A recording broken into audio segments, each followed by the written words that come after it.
Hey guys, so a few weeks ago, or a few months ago at this point, someone had commented on one of my videos asking if I would do a video about what my foster care training was like and what it was like going through that process.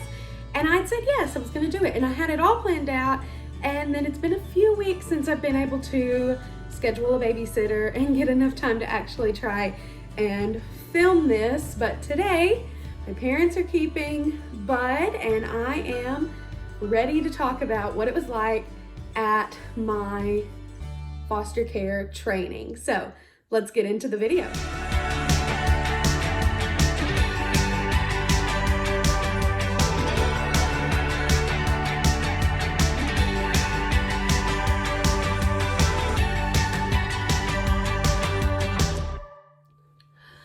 Okay, so let's just talk about a few things first before I get into my experience.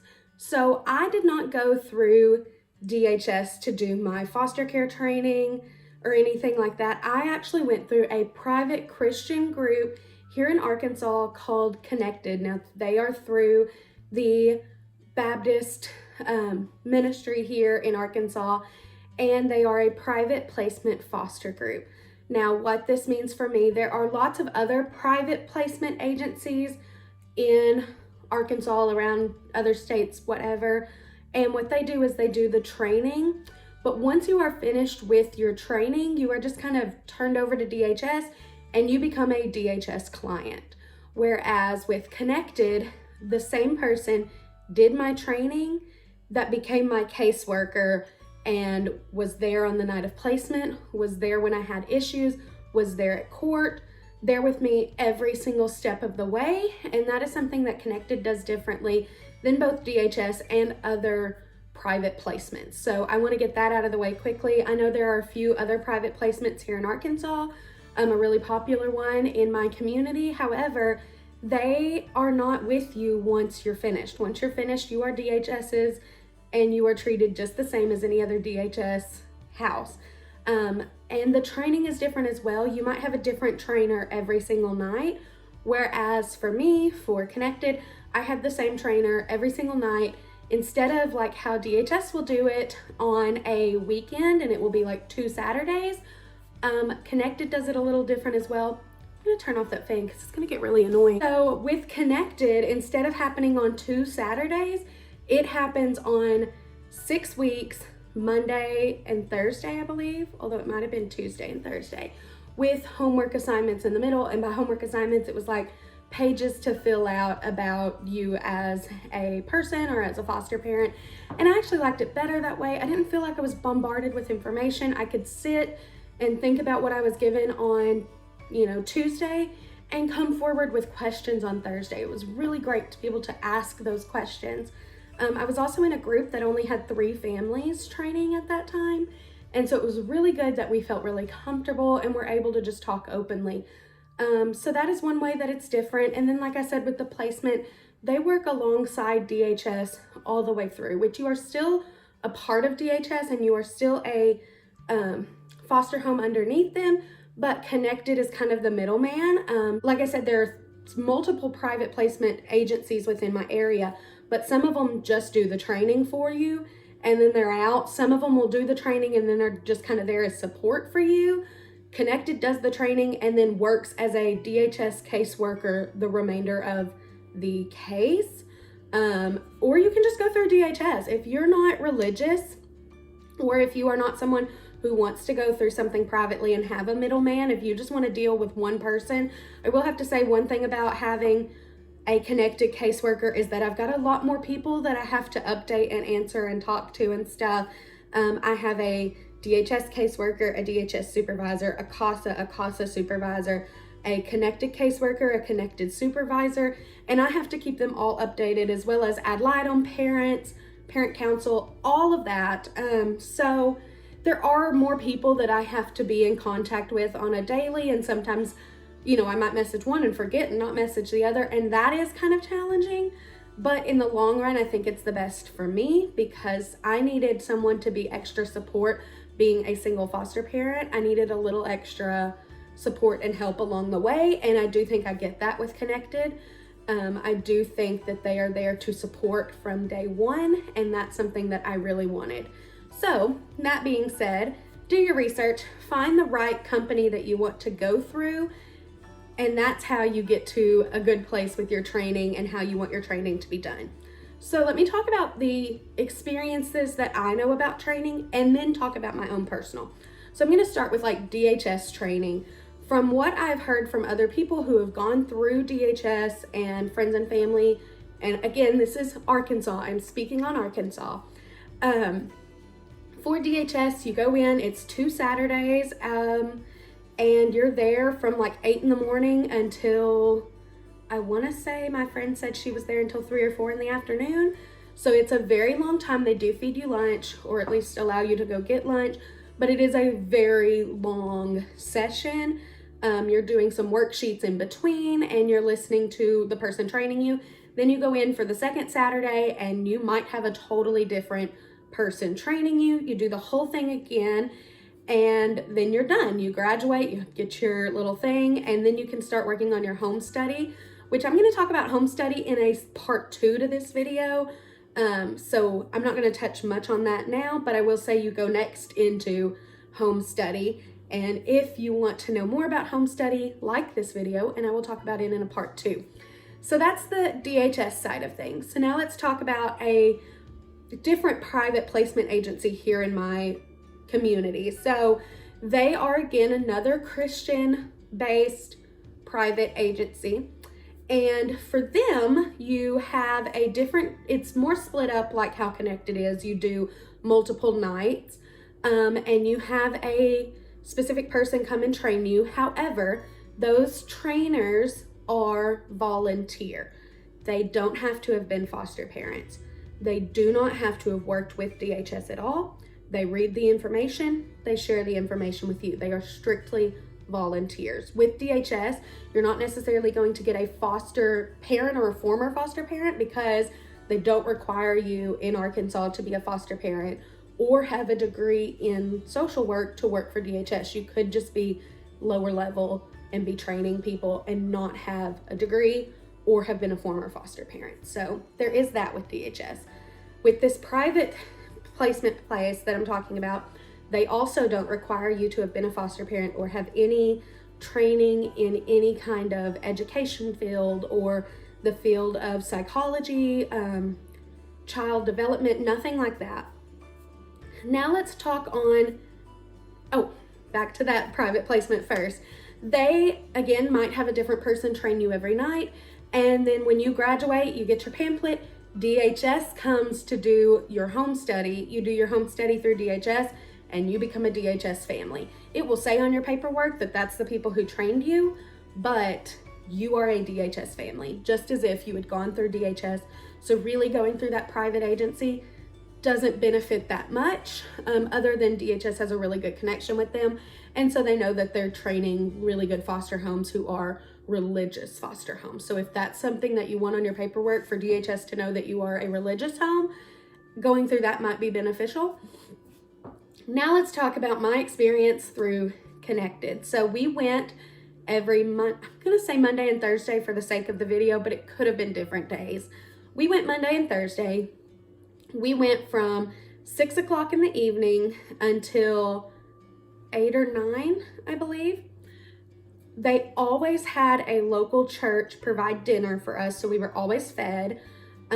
We did 6 weeks, so from October, I believe it was 6 weeks. The beginning of October until like our last one was a Saturday session in November, and that was our graduation and our panel. So there were 9 sessions. So I guess it wasn't 6 weeks. It had to have been less than that because there were 9 individual lessons. Anyway, it was about a month. And so we went through each lesson, and each lesson was on a different topic.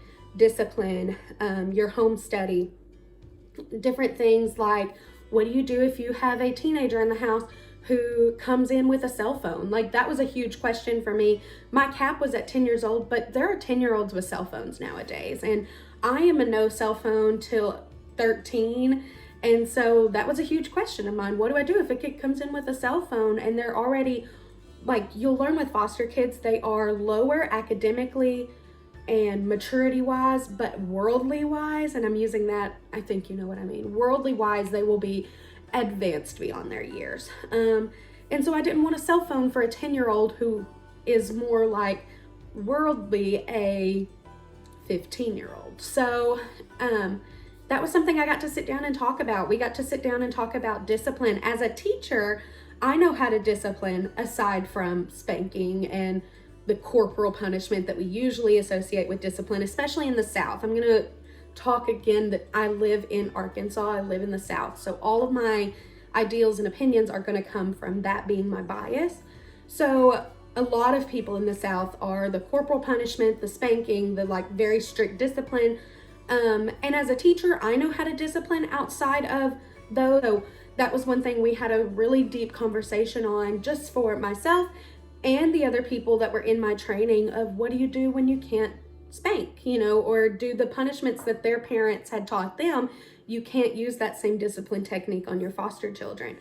And that could be a whole other video on itself as to why you should not use spanking and punishment like that on foster children, and what kind of discipline ways that there are. I do have a couple tips and tricks.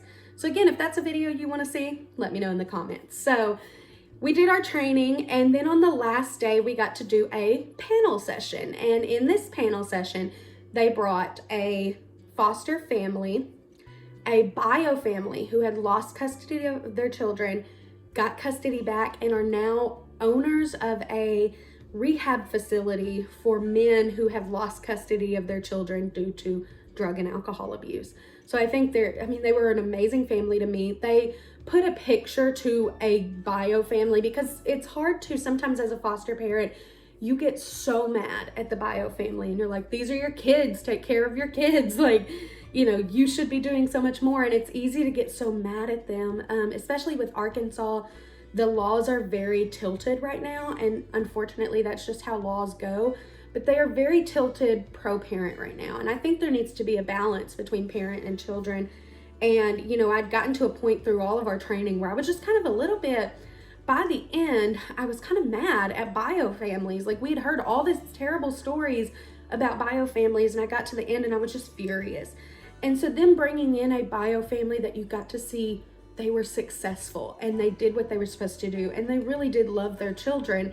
They just got in a bad way. And seeing that family come in and seeing them have to take a phone call to talk to their oldest daughter for a minute in the middle of the session, like things like that showed that they were parents who cared. And it really helped soften my heart toward bio parents, which helped me go into foster care with a little bit more grace toward the foster parents. And I think that was very important for me. We also got to meet an adoptive father who had adopted his children through foster care, and that was great too. He had told stories about how even though he had had his foster children at the point that we were talking, I want to say around 5 to 10 years, and there were still so many triggers and so many things. And so I think that was helpful too, to not have these rose-colored glasses of, well, when I finally get to adopt one of these children, it's just going to be all bright sunshines and happy, because they're going to have a beautiful new wonderful home. And why would they not love my home? And why would they not love me?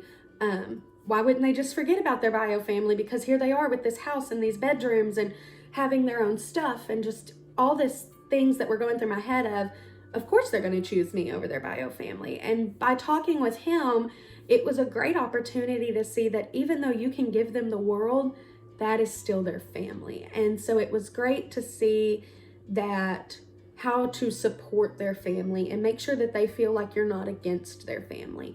That was so important to learn, because I think, again, I went into that day just so mad at bio families, and going through talking about how we are not against bio family. We are here to support and help them, help take care of their children so that they can have a moment to fix themselves. And if it doesn't work out, then yes, we are there for those children. If you have the place and if you have the heart to want to adopt that child, you are there for them. But up until that point, you are there for bio family. And so that was great talking with him.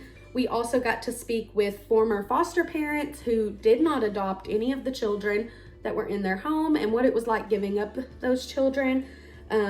In particular, they had recently just had a baby that they had raised from 3 months old until almost her second birthday. and what it was like giving her up, and that feeling of knowing that it was going to be okay, and some of their frustrations. And we were able to ask this panel any questions we wanted, which was just great. I loved that it finished with a panel discussion. And so that's how we finished our training. We did the panel discussion. It went on for longer than what our Saturday training was supposed to last, but I was totally fine with it because I felt like I got to get so many good questions out. So yeah, we finished with the panel. We did our little graduation ceremony. We got our little diploma looking things. We also got a picture that they gave us that was like some house rules, but it was really pretty and cute.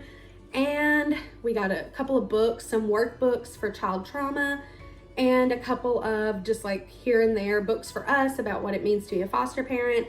And yeah, it was great. We finished up, and then I started my home study not long after that and opened up in January. So it took about a month to do the training. So I signed up in September, started my training in October. In November, I graduated, did my home study at the end of November and beginning of December. But then DHS takes 2 weeks off at the end of December. So during that time, I just kind of sat back and waited. And then January 1st, I officially opened. And February 14th, I got my first placement.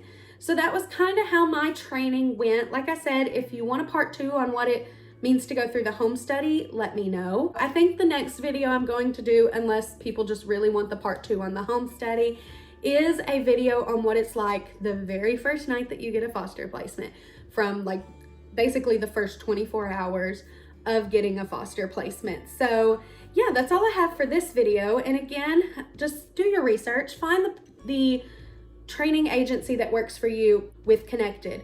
They have all been former foster parents that I've had. I don't know if this is for all of them, but I know for me, my caseworkers and the person who trained me, they've all been former foster parents. They all have some kind of training in, my current caseworker has a training background in child trauma. I'm not exactly sure what her degree is in. And then my former caseworker who trained me had a degree in child psychology. So they all have some kind of background in child trauma, child psychology. And so again, I just felt like I got a more in-depth training from people who truly knew what they were talking about. So that made me feel much more comfortable with the training as a whole, because I knew that they knew what they were talking about. So anyway, that is the 3 types of training that I know of in my area. There might be more in your area, and for that, good for you. You have more of an option and more choices. But those are kind of the 3 in my area and what I ended up going with and how my like training experience was. If you have any questions, please let me know. Again, my biggest piece of advice is do your research and find the right path for you. Whatever is important for you, that's what you need to do for your training. If you need it all done on 2 Saturdays because you have lots of little kids at home, then go through DHS. If you need it done by different people every week because you get bored too easily, then go through something like where a new person is your trainer every week. If you need something that's way more in-depth and way more focused on the psychology behind things, then I recommend a private placement agency. So whatever you need is where you need to go through your training at. And if you have any more questions about it, or if you live in Arkansas and want to know more about Connected, I can definitely direct you to more information than what I can give on this video, because I've only been a part of Connected for a year and I don't have all the answers. But if you're interested, I can definitely direct you to the right place. So I hope that you enjoyed this video, and I will see you in the next one.